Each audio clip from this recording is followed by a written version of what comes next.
Hello friends, welcome to my channel study blog with Shivendra. एक big news आ रही है आप लोगों के लिए। ये न्यूज न केवल स्टूडेंट्स के लिए बल्कि एडवोकेट से लेकर जज तक के लोगों के लिए है ये न्यूज। मतलब ये कह दिया जाए कि लॉ से रिलेटेड जितने भी लोग हैं उन सभी लोगों के लिए ये न्यूज बहुत ही इंपॉर्टेंट है। क्या है न्यूज? ये न्यूज ये है कि आपको पता होगा गृह मंत्री अमित शाह जी के द्वारा ये बिल आपका इंट्रोड्यूस किया गया है लोकसभा में। किस लिए इंट्रोड्यूस किया गया है, किस लिए बिल को रखवाया गया है लोकसभा में? ये है क्या बिल? इसमें ये प्रावधान किया गया है कि अभी तक जो हम लोग पढ़ते आ रहे हैं बाबा आजम जमाने से, अर्थात अंग्रेजों के जमाने से हम लोग पढ़ते आ रहे हैं, आईपीसी, सीआरपीसी, एविडेंस, इनमें कुछ परिवर्तन करने की बात की गई है। कुछ क्या, बहुत परिवर्तन हो जाएगा। जब परिवर्तन होगा तो काफी चीजें परिवर्तित हो जाएंगी। जैसे पहली चीज तो उसका नाम ही परिवर्तन हो जाएगा। कुछ सेक्शन को हटा दिया जा सकता है, कुछ सेक्शन को जोड़ दिया जाएगा, कुछ दंड जो हैं उनको गंभीर कर दिया जाएगा, बढ़ा दिया जाएगा। तो ये परिवर्तन आपको देखने को आने वाले समय में मिलेगा। ठीक है, और देखिए ये लाजमी भी है, जरूरी भी है, ये समय की मांग है कि आपके एक्ट में परिवर्तन किया जाए। आप समझिए कि हम लोग कौन सा एक्ट पढ़ रहे हैं। हम लोग अंग्रेजों के जमाने से चला आ रहा जो एक्ट है उसको अभी तक हम लोग पढ़ रहे हैं। अब देखिए एक्ट में कभी भी परिवर्तन कब किया जाता है, किसी भी एक्ट या किसी भी कानून में कब बदलाव होता है? जब उसकी डिमांड होती है। कानून कब बनाया जाएगा, एक्ट कब बनाया जाएगा? जब उसकी डिमांड है तभी वो कोई एक्ट बनाया जाता है।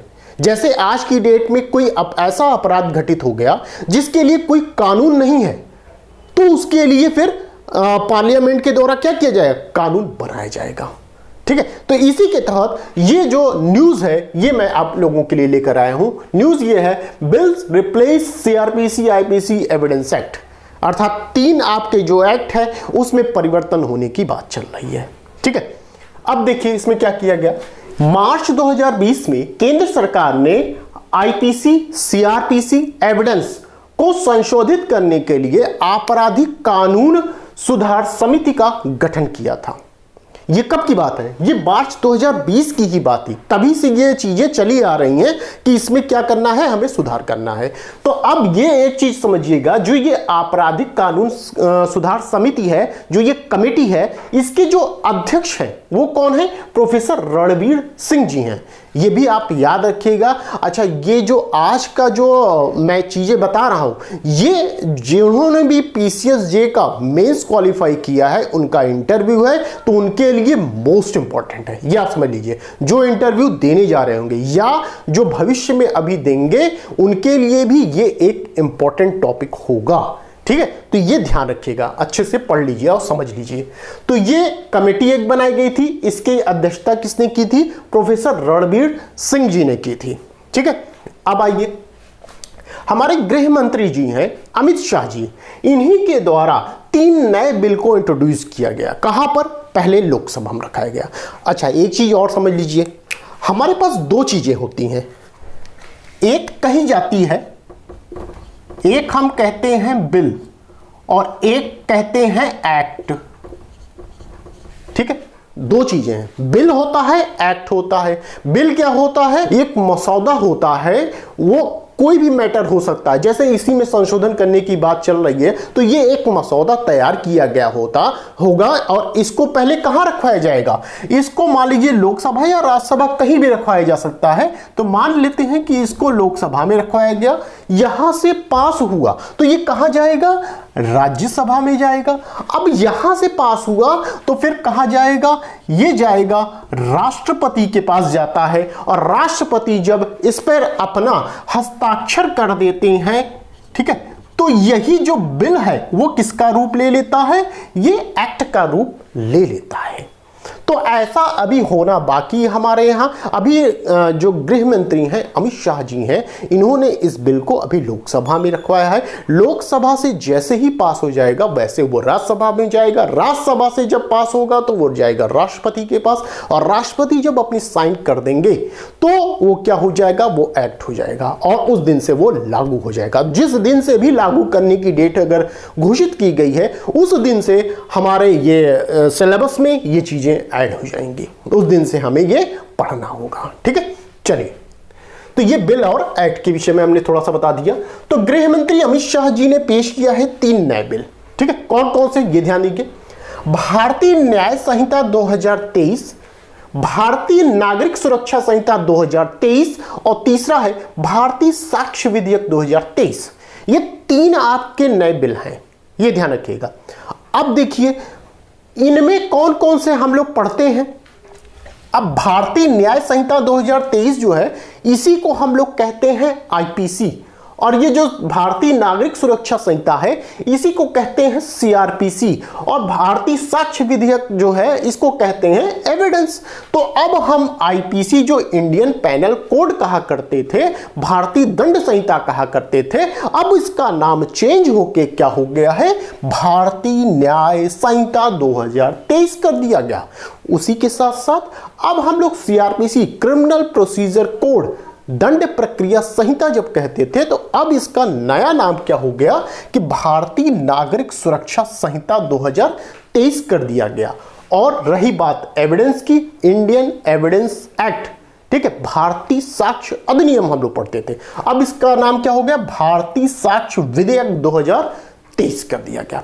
तो ये नाम आपको समझ में आया।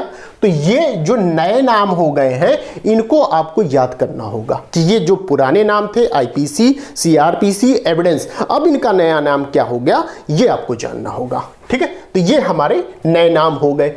अब आगे समझिए, अब कुछ जो एक्ट हैं आपके, या जो कहें जो ये आईपीसी, सीआरपीसी, एविडेंस है, इसमें कुछ संशोधन किए गए, कुछ परिवर्तन किए गए, कुछ सेक्शन को ऐड किया गया, कुछ सेक्शन को निकाल दिया गया। क्योंकि आप समझ रहे हैं कि हम जब आईपीसी पढ़ते हैं, सीआरपीसी पढ़ते हैं, एविडेंस पढ़ते हैं, तो ये जब अंग्रेज के जमाने से इतने सालों से चले आ रहे हैं ये सब एक्ट, तो उसमें से कुछ तो एक्ट ऐसे होंगे जो हमारे आज के वर्तमान दौर में काम नहीं देंगे और आते भी नहीं है, फिर भी वो ऐड हुए करते थे और वो संख्या बढ़ाए रहते थे, तो उनको अब वहां से निकाल दिया गया और उनके जगह अब जो वर्तमान में चीजें हैं उनको ऐड कर दिया गया, सेक्शन के रूप में ऐड कर दिया गया है। देखिए क्या है चीज, आईपीसी की बात करते हैं, पहले कितना सेक्शन हुआ करता था, 511 सेक्शन हुआ करते थे, अब कितना हो गए, 356 सेक्शन हमें पढ़ने। सेक्शन कम हो गए, पहले इतना वेट था अब कम हो गया वेट आपका, ठीक है, 356 हो गए। सीआरपीसी की बात करें तो 484 आपके पास सेक्शन हुआ करते थे, अब कितने होंगे, अब 533 सेक्शन होंगे। ठीक है, एविडेंस की बात करें तो टोटल कितने सेक्शन हैं, 167 सेक्शन हैं, अब कितने सेक्शन हो जाएंगे, ये बढ़ जाएगा 3 सेक्शन, 170 सेक्शन हो जाएंगे। ठीक है, तो जहां आईपीसी को कम किया गया, सीआरपीसी बढ़ा दिया गया, एविडेंस 3 सेक्शन और बढ़ा दिए गए।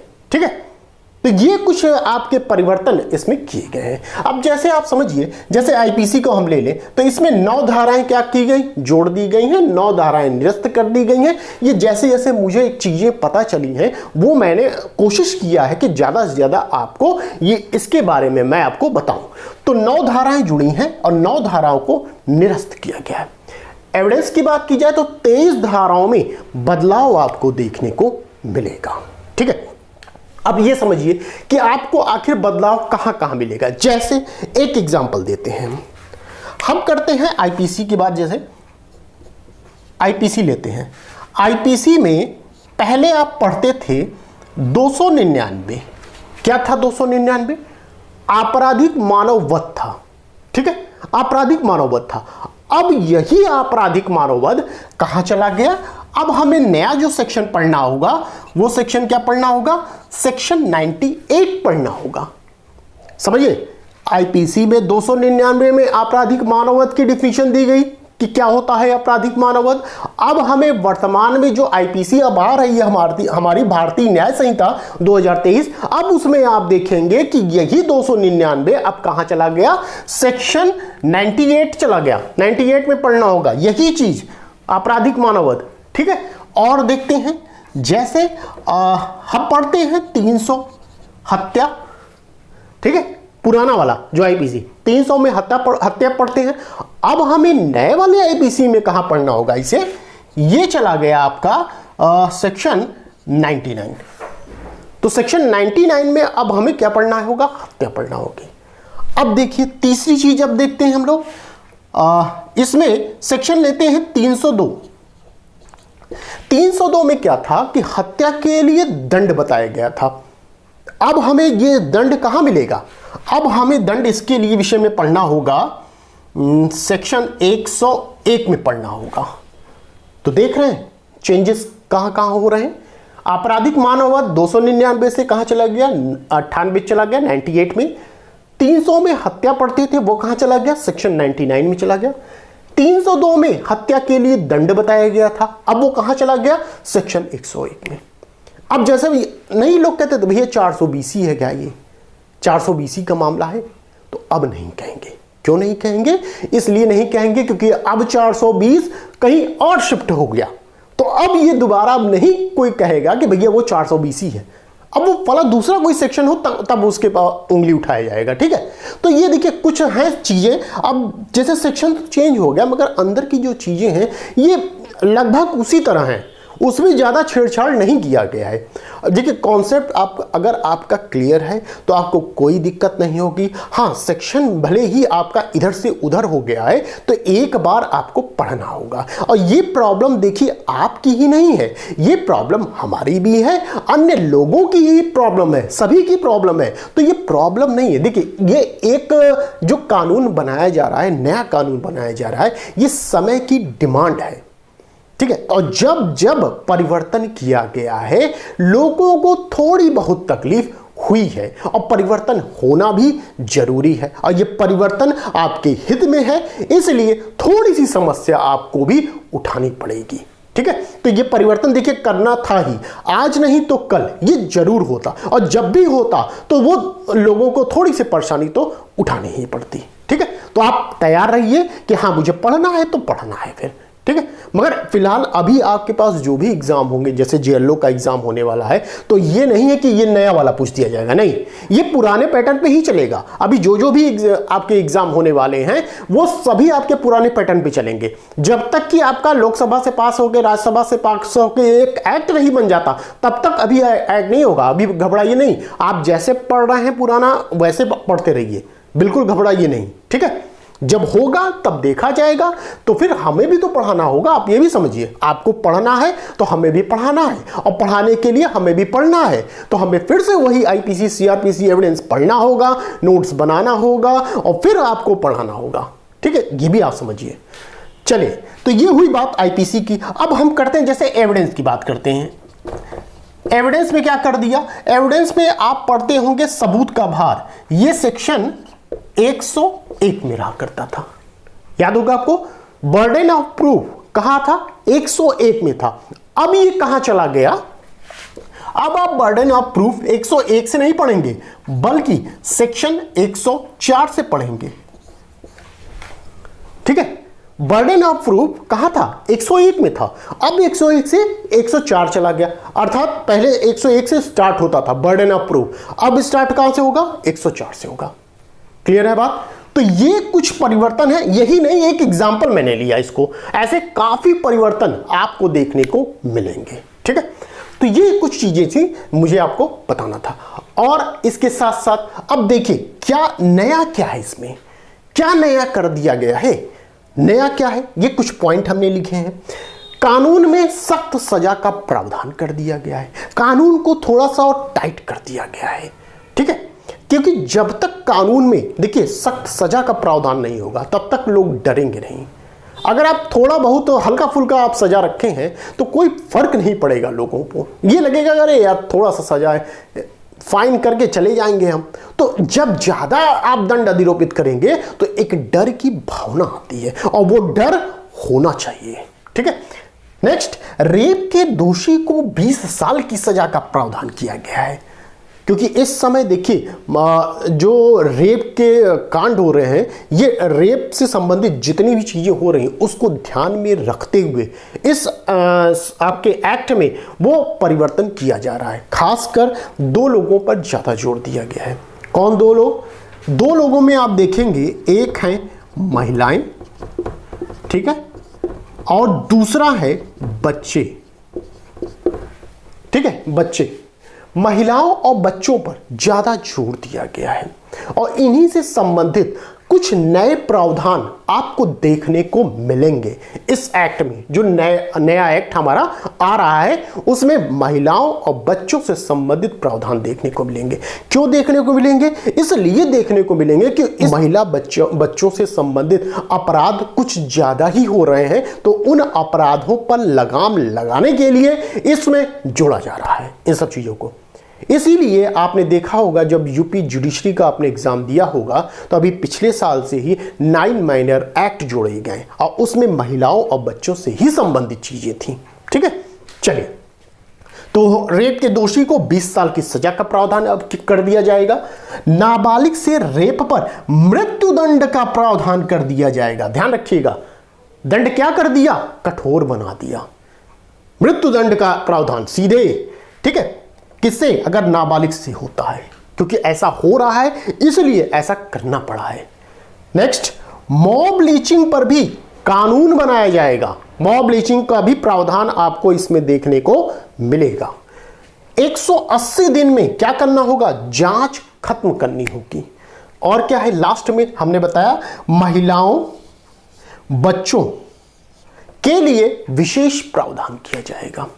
इनसे संबंधित जो भी आपके एक्ट बनाए जाएंगे उन पर ध्यान दिया जाएगा। किन पे? महिला और बच्चों से संबंधित चीजों पर। ठीक है, तो ये सभी चीजें थी, हमने सोचा आपके लिए एक वीडियो बना दी जाए और कोशिश मैंने यही की कि ज़्यादा से ज़्यादा चीज़ों को मैं आपको बता सकूं। तो जहाँ जहाँ से मुझे मैटर मिला है तो मैंने कोशिश किया कि आपको विस्तार में थोड़ा सा बता सकें। तो आप लोग डरिए बिल्कुल नहीं, जैसे पढ़ रहे हैं वैसे पढ़िए, बहुत बड़ा हवा नहीं है।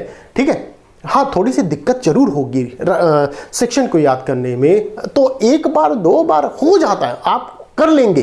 ठीक है, आप अपने पे विश्वास रखिए, आप कर लेंगे सेक्शन को याद। हाँ थोड़ा सा सीक्वेंस इधर से उधर हो जाएगा, उधर से इधर हो जाएगा, तो ये दिक्कत देखिए सभी को होगी, सभी लोगों को होगी, जो लॉ से संबंधित है सभी लोगों को होगी ना। सिर्फ आपको ही दिक्कत या परेशानी का सामना नहीं करना पड़ेगा, सभी को करना पड़ेगा। तो पढ़िए आप अभी फिलहाल जो पुराना मैटर आपका जो चल रहा है टॉपिक, उससे आप रिलेटेड रहिए, आप पढ़िए उसको। अब नए वाला जो है जब नया आएगा तब देखा जाएगा। ठीक है, तो ये हमें पूरी चीज़ें आपको बतानी थी। आई होप आपको चीज़ें समझ में आई होंगी। अब देखिए, अगर यदि आपको क्लास ज्वाइन करनी है, यदि राजस्थान जेएलओ का आप एग्ज़ाम दे रहे हैं, यूपी एपीओ का देंगे, जुडिशरी का देंगे या किसी भी स्टेट का आप एग्ज़ाम देंगे, तो यदि आपको क्लास ज्वाइन करना है, मुझसे जुड़ना है, तो आप मेरे बताए गए नंबर पर कॉल या व्हाट्सएप के जरिए आप मुझसे जुड़ सकते हैं, क्लास को ज्वाइन कर सकते हैं। इसके बाद ये टेलीग्राम ग्रुप है हमारा शिवेंद्र लॉ स्टडी के नाम से, इसको भी आप ज्वाइन कर लीजिएगा, क्योंकि कोई भी न्यूज़ रहेगी मैं इसी पर अपलोड करता हूं। और इसकी पीडीएफ अगर चाहिए होगी तो इसकी पीडीएफ मैं अपने टेलीग्राम ग्रुप में अपलोड कर दूंगा। ठीक है, तो अब इस पे आपकी क्या राय है? जो नए आपके बिल आ रहे हैं, जो संशोधन इसमें किया जा रहा है, परिवर्तन किया जा रहा है, उसमें आपकी क्या राय है? क्या ये सही है? क्या जैसे था वैसे ही पढ़ना उचित था? आप थोड़ा सा कमेंट करके अपनी राय जरूर बताइएगा। ठीक है, तो बस आज के लिए इतना ही, फिर मिलते हैं नेक्स्ट वीडियो में। Thank you.